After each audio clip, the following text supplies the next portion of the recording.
The air in Virginia carries a strange heaviness when you approach Manassas. Even before you step foot onto the old battlefield, something feels wrong. The trees seem to lean in just a little too close, their branches whispering in the breeze like hushed voices, sharing secrets they were never meant to reveal. Visitors often describe an unnatural silence that lingers here. It's not the peaceful quiet of nature. It's something denser, something waiting. At the entrance, a bronze plaque stands tall, memorializing the thousands of men who fought and died here during the Civil War. But while the plaque lists names and dates, the land itself carries something far darker. Memories etched not on stone, but on the very soil. People say if you stand long enough in the stillness, you can almost hear it, the faint echo of drums, the rattle of muskets, the cries of soldiers who never left. The Battle of Bull Run, or as the South called it, Manassas, was the first major clash of the Civil War. July 21st, 1861, thousands of men marched across these fields and thousands never walked away. The earth drank so much blood here that many swore it would never be clean again. Locals at the time whispered that the ground itself was cursed, that when men fell, the soil seemed eager to take them. And this was just the beginning. A second battle followed, fiercer and bloodier, leaving behind an even deeper wound on the land. Soldiers, young and terrified, faced cannon fire, bayonets, and chaos. Many never received proper burials. Their bodies were left to decay where they had fallen, only later swept into shallow graves. Some say the spirits of these men wander still, searching for recognition, for a peace they were never granted. Visitors to Manassas often report the same chilling sight, the ghostly outline of soldiers emerging from the mist. Men in faded blue or gray uniforms, their faces pale and hollow, their eyes filled with something between sorrow and rage. They appear along the tree lines, standing watch as if the battle never ended. One woman, touring the battlefield at dusk, claimed she saw a group of men kneeling in the tall grass, their hands pressed to invisible wounds, whispering prayers. When she called out, thinking they were reenactors, the men turned toward her and then vanished into thin air. Another witness swore he felt a hand on his shoulder while walking the trail alone. When he spun around, he found himself face to face with a young soldier, barely more than a boy. His face was pale, his uniform torn and blood-stained. The boy whispered something, words lost in the wind, before dissolving into shadow. The witness never returned to Manassas. Locals say the battlefield never truly sleeps. At night, a strange sound drifts across the fields. The faint rhythm of drums and the sharp calls of bugles. It comes from nowhere and everywhere at once. Those who have heard it describe the hair rising on the back of their necks, a primal fear pressing against their chest. A park ranger once told a story of hearing the distant thunder of hooves, the charge of cavalry rushing across the grass. But when he shone his flashlight into the darkness, the field was empty, still, as if frozen in time. Some believe it's not just echoes of the past, but a loop in history. Those final moments repeating again and again with no escape. Near the center of the battlefield stands the Henry House, one of the most haunted landmarks in Virginia. It was here that 85-year-old Judith Henry, too frail to flee, was killed by artillery fire as the battle raged around her home. Her death shocked both Union and Confederate soldiers. They buried her quickly, but many believe her restless spirit lingers inside the house. Visitors report curtains moving when no wind is present, rocking chairs swaying on their own, and a woman's faint cry echoing through the empty halls. Some even claim to see her figure in the upstairs window, watching silently, as if forever trapped in the moment of her death. And so Manassas is more than just a battlefield. It's a place where history refuses to fade, with a dead still march, and where every gust of wind feels like a whisper from the past. But this is only the beginning, because the longer you stay here, the stronger the presence becomes. And if you listen closely, you might realize the battlefield isn't just haunted by soldiers, but by something far older, something the war only awakened. When the sun sinks low over Manassas, the land takes on an entirely different character. What feels like a historic park during the day transforms into something darker, heavier. The tall grass whispers in the twilight, and the sky burns red like the reflection of cannon fire. Tourists who dare to stay past sunset often describe an eerie shift in the air. One visitor recalled how the battlefield suddenly grew unnaturally cold, as if a storm was rolling in. Yet the sky was clear, the stars already visible.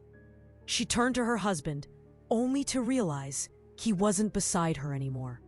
In his place, a shadowy figure stood, dressed in the tattered remains of a Confederate uniform. His eyes glowed faintly, not with life, but with a pale, ghostly light. By the time she blinked, he was gone. Her husband reappeared, confused, claiming he had never left her side. But she swears to this day that for those few seconds, she was staring into the hollow gaze of the dead. Some say the battlefield is soaked with more than blood. It's soaked with agony itself. Visitors often report sudden waves of emotion, despair, terror, even anger that seem to come out of nowhere. Couples on evening walks find themselves arguing bitterly without reason. Children burst into tears, unable to explain why. A Civil War historian once claimed he felt the sharp sting of pain in his chest while standing near Matthews Hill, the site of brutal fighting. The sensation was so real, he collapsed. When he later checked old maps of the battle, he discovered he had been standing in the very place where soldiers had fallen in the hundreds, many of them shot through the chest.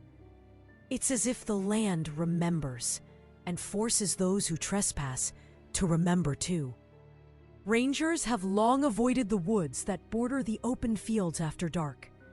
There are stories of figures hiding in the tree line, silently watching anyone who passes. Not soldiers this time, something different, taller, leaner, almost human, but not quite. One ranger describes seeing a silhouette in the trees, too thin to be a man, its limbs unnaturally long. It stood motionless for minutes, even as he shouted into the woods. Then, with a sudden lurch, it moved. Not away, but closer. The ranger fled, refusing to patrol that area at night ever again. Locals whisper that the battlefield did not just absorb the suffering of the war. It woke something older, an ancient presence buried in the soil long before armies clashed here. A darkness that feeds on bloodshed, wearing the faces of the dead like masks. Of all the stories tied to Manassas, none chill visitors quite like the Henry house after midnight. By day, it looks like any other preserved historic home, a relic of the past. But when the moon rises, the air around it thickens. Lights flicker in the windows, though the house has no electricity inside. Doors creak open on their own, and a faint voice whispers in the halls.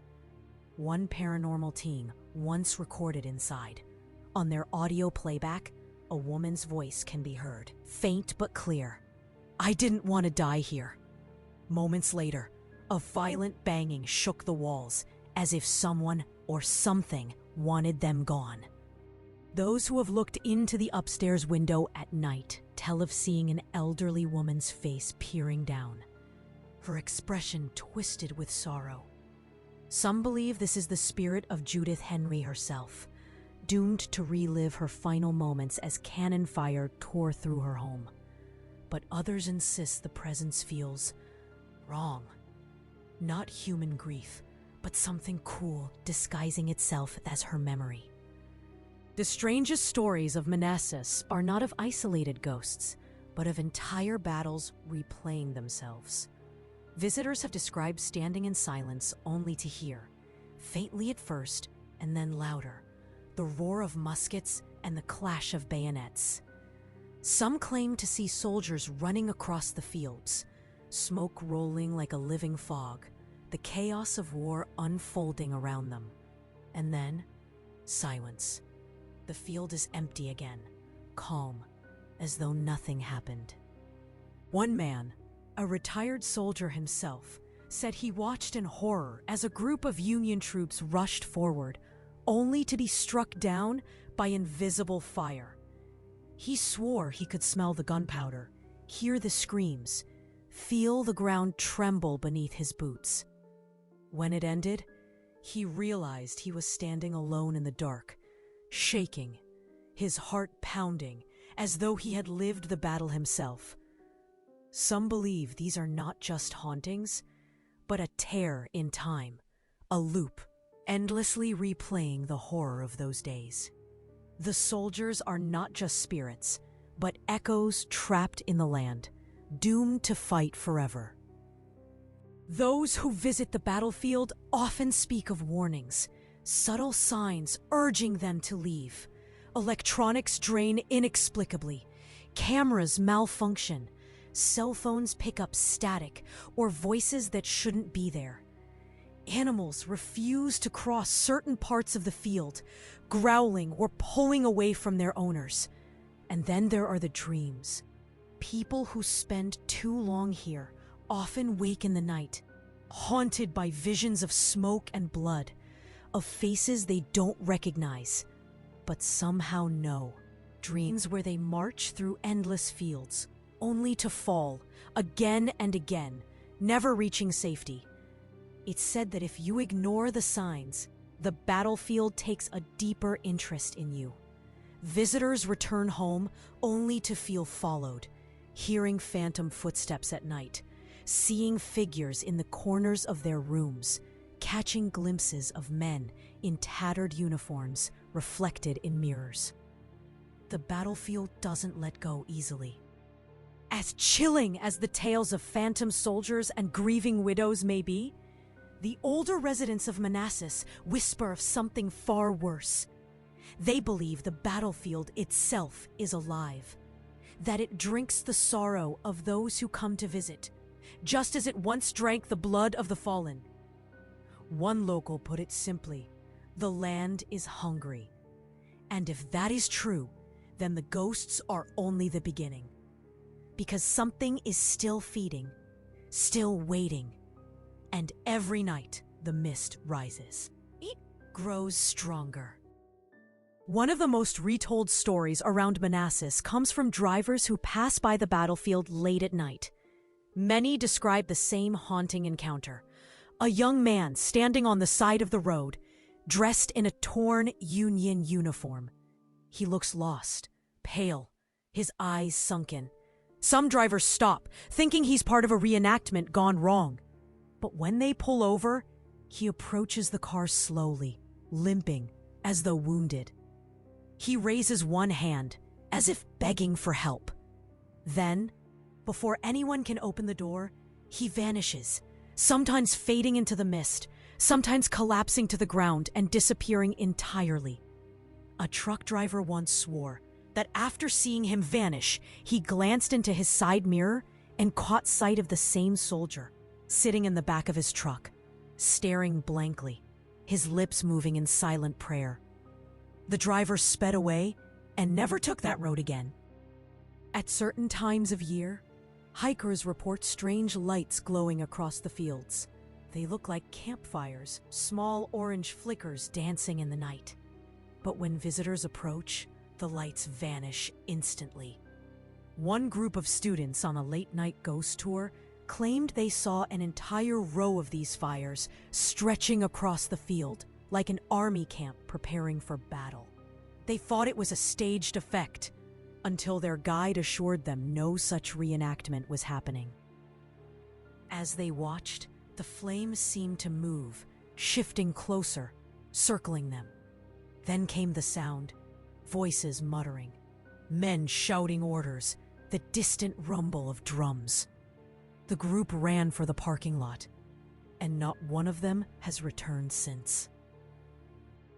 Not all spirits at Manassas are soldiers. Along a quiet trail near the Henry house, people often see the figure of a woman in white. She moves gracefully, almost floating, her face obscured by a veil. At first glance, she seems like a grieving widow, wandering the fields where her loved one died. But witnesses say she doesn't walk like a human. Her movements are too smooth, too fluid. And when she turns, her face is hollow, an empty void where her features should be. One man followed her, thinking she was part of a tour. She led him into the trees, deeper and deeper, until the air grew heavy and the forest unnaturally quiet. When she finally stopped and faced him, her veil slipped, revealing not emptiness, but a gaping mouth that stretched far too wide. The man blacked out, and when he woke, it was morning. He was lying alone on the battlefield, covered in dirt, as though he had been buried and clawed his way out. Even in the modern age, the cannons of Manassas are not silent. Visitors have heard the thunder of artillery rolling across the hills, rattling windows and shaking the ground. Yet when checked, the cannons stand still, untouched, their barrels pointed silently into the distance. One family described hearing the explosion so loud it made their car alarm go off. Smoke filled the field before them, and out of it came shadowy figures running, clutching rifles, their screams piercing the night. The vision lasted less than a minute, but the smell of sulfur lingered in their clothes for days afterward. Perhaps the most disturbing encounters come not from what is seen, but from what is heard. People claim that if you press your ear to the ground at Manassas, you can hear muffled cries, men calling for water, screaming for their mothers, whispering prayers before death. A paranormal investigator once tried it, lying flat in the grass at dusk. What he recorded chilled even hardened skeptics. Dozens of overlapping voices, some sobbing, some begging for mercy, others chanting in strange, unfamiliar words. But when he played the audio back later, something new emerged. A deep, inhuman growl, low and rumbling, unlike any human voice. He swore it said his name. He left the field that night and never investigated again. The strangest part of Manassas is that not all who linger seem tied to the Civil War. People speak of a shadow that does not wear a uniform, that does not march or fight, but instead watches. It is described as massive, taller than any man, with limbs that bend wrong, as if it were not meant to walk in this world. It appears near the tree line or in the corners of vision, never fully revealing itself. But those who see it say the soldiers' ghosts react to it. Apparitions that normally roam the fields freely will suddenly vanish when the shadow appears, as if afraid. Some locals whisper that the war merely gave this entity strength, that the blood spilled here was an offering it has fed on ever since. Not all stories end with escape. In the early 2000s, 2 tourists visiting from out of state were reported missing after wandering the battlefield at night. Their car was found abandoned in the parking lot, doors unlocked, belongings inside. Despite weeks of searching, no trace of them was ever found. Park rangers avoid discussing it publicly, but rumors spread that their voices can still be heard, calling faintly across the fields, begging for help. Some even claim to see their figures at dusk, walking aimlessly, forever lost. The strangest pattern about Manassas is how it clings to people even after they leave. Visitors describe nightmares of battles, hearing phantom gunfire in their own homes, seeing shadows of men standing at the foot of their beds. Some say they feel marked, as though the battlefield chose them, pulling them back in dreams again and again. One woman who had only visited once confessed that for months afterward, she woke every night at exactly 3:07 a.m. Each time, she heard footsteps pacing her hallway. When she finally moved out of her home, the phenomenon stopped, but she never returned to Virginia. The battlefield does not simply haunt, it attaches, follows, consumes. And the longer one lingers on its grounds, the harder it is to escape its grasp. Long before soldiers fought here, the land of Manassas belonged to native tribes. Some elders claim it was a place of rituals where the veil between the living and the spirit world was thinner. A place of sacrifice where offerings were made to appease something beneath the soil. If those stories are true, then perhaps the war only added fuel to an ancient fire. Perhaps the soldiers' spirits are not wandering aimlessly, but trapped, held by something older, darker, that feasts on suffering. And if that's the case, then the battlefield may never be free. Among the many ghost stories tied to Manassas, one stands apart: the account of Daniel Myers, a well-known paranormal investigator. In 2014, he set out to spend an entire night on the battlefield alone, determined to capture evidence no one could deny. He carried 3 cameras, thermal equipment, and audio recorders. For the first few hours, nothing happened. His footage showed an empty field. His equipment picked up only wind. But at midnight, things began to shift. His thermal camera caught figures moving in the distance. Dozens of them. Soldiers in ragged uniforms, their bodies glowing faintly with cold energy. Daniel whispered into his recorder, "They're everywhere. They're watching me." As the night deepened, his recordings grew more frantic. He described footsteps circling him, though nothing appeared on camera. Then a voice, low, guttural, echoed across the field. Not a soldier, not human at all. His final entry was barely a whisper. "It's not the soldiers, it's something else, it's..." The audio cuts off there. Daniel was found at dawn near the Henry house, alive but incoherent, muttering prayers. He never returned to ghost hunting again. To this day, his unfinished sentence haunts those who study his case. Visitors often report a strange mist that rolls across the battlefield, thicker and darker than normal fog. Unlike natural mist, it moves against the wind, curling around people like it has intent. Some describe it as suffocating, heavy, pressing into their lungs. One reenactor claimed he became lost in it during a historical event. He wandered for what felt like hours, though only minutes had passed.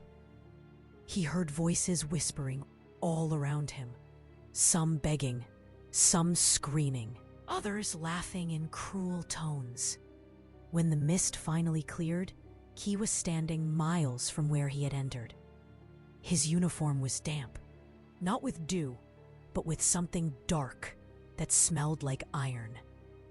The mist is said to be the battlefield's breath, an exhale of everything it has swallowed. Not all sounds on the battlefield are violent. Some are deceptively gentle. Tourists have reported hearing the faint sound of a lullaby near the stone bridge, a soft melody sung by a child's voice. A couple walking there at dusk paused when they heard it. The wife thought it must be a recording from someone's phone, but the melody grew louder, closer, until it surrounded them. They turned to see a small boy standing in the grass, no older than 7. His clothes were ragged, his eyes sunken. He smiled and sang the tune softly, but when they blinked, the boy was gone. In his place stood a mass of shadow, towering, formless, the lullaby still echoing. The couple fled and never spoke of it publicly, but friends say they refuse to talk about Manassas to this day. Some believe Manassas is cursed, not because of the war, but because of what was already here. Stories from early settlers tell of strange lights in the woods, of voices calling them by name in the night. They spoke of sacrifices, of an ancient power that demanded respect. When the Civil War erupted, the flood of blood fed whatever slept beneath the earth. Now, every ghostly soldier, every widow's cry, every phantom cannon is just a mask, a distraction. Behind it all lies something deeper, darker, older. The land itself hungers. One of the eeriest reports comes from a hiker who claims she saw an entire column of soldiers marching through the mist. Hundreds of them, silent, eyes blank, uniforms torn. They moved in a line, heading toward the woods. But as they passed, she noticed something horrifying. Their feet did not touch the ground. They floated just above it, their heads tilted back unnaturally, mouths open in silent screams. At the end of the column came something else, a massive shadow with horns curling from its head, its body shifting like smoke, its arms stretching far too long. It herded the soldiers forward, driving them into the trees as if claiming them for itself. The hiker fainted. When she woke, she was alone. But she insists the memory is burned into her mind, a vision she will never escape. Even now, Manassas is not silent. Every year, new witnesses step forward with fresh stories, apparitions caught on film, whispers recorded on audio, sudden cold spots, and shadows moving against the wind. Some leave shaken. Others never return at all. And yet, the battlefield continues to draw people in. Historians, tourists, thrill seekers, skeptics. They come searching for history, for proof, for a brush with the unknown. What they don't realize is that the battlefield does not care why you came. It only cares that you did. Those who linger longest often speak of a final warning, a voice that comes just before they leave.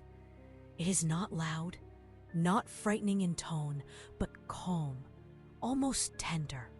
A whisper carried on the wind, brushing the ear as if spoken by someone standing right behind you. It says only one thing: you'll be back. And whether out of curiosity, obsession, or something far darker, many do return, drawn like moths to a flame, drawn to the fields where the dead still march, where shadows still watch, where history is never finished. Because the haunted battlefield of Manassas is more than just a place of ghosts. It is a wound that never heals, a door that never fully closes, and every step across its soil brings you closer, not just to the past, but to whatever waits beneath it. And perhaps that's exactly what it wants.